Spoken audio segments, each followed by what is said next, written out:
Hello everyone, this is Damien from the Learn English Through Football team, and I hope you are all well and enjoying the World Cup.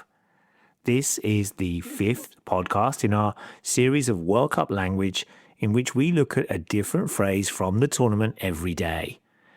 Damon explained the phrase run riot yesterday after Germany's 7-1 win, for example.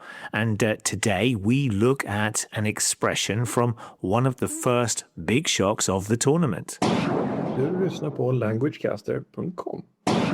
So we are on day 5 of the 2026 World Cup, and it was a day of shocks and draws. There were 4 matches, and all 4 games ended in draws. So no team won, and all teams now have 1 point. Egypt and Belgium played out an exciting 1-1 draw, while New Zealand and Iran's match was even more exciting, with the Iranians equalizing on 2 occasions. Uruguay came from behind to draw 1-1 with Saudi Arabia in a game I think they should have won after all the chances they created. But the biggest story of the day ended goalless. No goals, but lots of talking points, as Cape Verde drew 0-0 with Spain. Hola a todos, estáis escuchando languagecaster.com.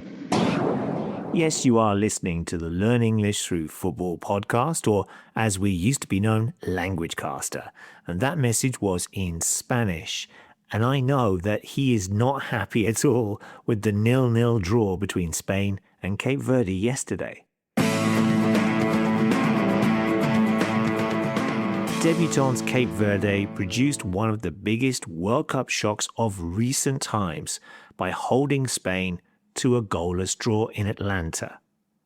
And this is how the BBC reported on the game yesterday. They described Cape Verde as debutants, so of course this means that they were playing in their first ever World Cup tournament. And they also used the phrase holding Spain to a goalless draw. Now, this means that the Cape Verde side drew with the Spanish team, but it also suggests that not only did they prevent or stop Spain from winning or scoring, but that they were not really expected to get this result. So, holding another team to a draw suggests that one side is stronger than the other and should win the game, but the other team doesn't allow them to do that, and they draw the game instead. To hold a team, then, suggests that one team has stopped another team from winning, or maybe scoring a lot of goals, and it suggests that one team has performed better than expected. Maybe a really brave performance to earn a draw, much like Cape Verde did yesterday. Here's another example of a headline about yesterday's game, this time from ESPN.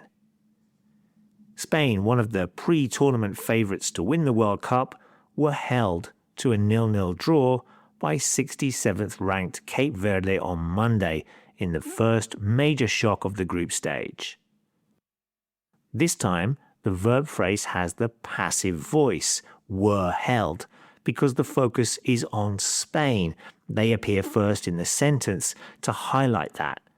The sentence also suggests that they should have beaten the Cape Verde side, but instead were held to a 0-0 draw. Vous écoutez languagecaster.com.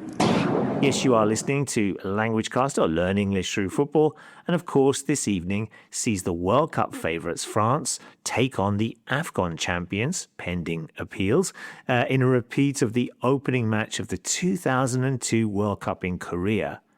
I wonder, will we see another shock like we did back then when Senegal ran out 1-0 winners over the then holders? I was lucky enough to be at that match in Seoul, and the celebrations that night were amazing. Now, don't forget, if you want to get in contact with us or ask a football language question, or you have a comment on our show or about the World Cup, then you can do this by coming along to our site or to our World Cup forum, or by writing to us at contact@learnenglishthroughfootball.com. And while you're visiting our site, don't forget you can also check out our glossary of football terms, expressions, and cliches. There are hundreds of them about the beautiful game of football. Thank you everyone again for listening. On today's World Cup language show, we looked at the phrase held to a draw after Cape Verde's amazing performance yesterday against Spain. Can you think of any other words or phrases in any language that are similar to this phrase? And if so, drop us a line or come along to our forum and let us know. And Damon will be back tomorrow with some more expressions from day 6 of the World Cup. Until then, bye-bye.